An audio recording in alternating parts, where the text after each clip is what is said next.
Life goes on for those living in the Chernobyl danger zone. In spite of an evacuation order after the nuclear disaster 30 years ago, Vasily never moved off his land 180 kilometers away in Russia's Bryansk region. It's my beloved motherland. I've always lived here. I was born here. Where would I go? My garden's here. Raspberries, buckthorn.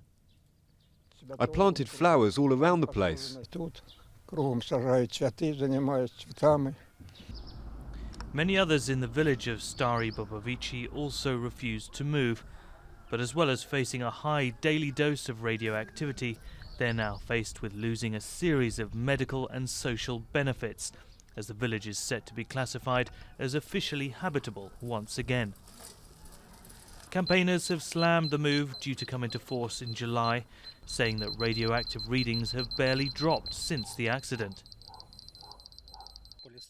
We're just behind Stare Bobovici village hall. The contamination here is just like anywhere else in the region. The contamination has reduced in 30 years, of course, but not drastically.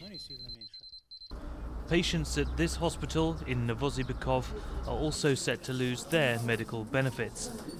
The town's 30,000 inhabitants were never evacuated after the Chernobyl disaster, and this doctor says that a third of his patients have complaints aggravated by high radiation levels.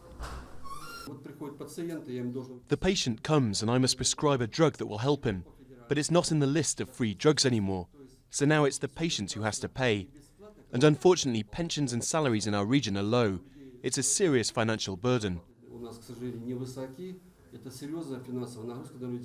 For 30 years, those who decided to live in the long shadow of Chernobyl have done so as a calculated risk. Now, with benefits due to be lifted and the region declared habitable, the danger looks likely to remain.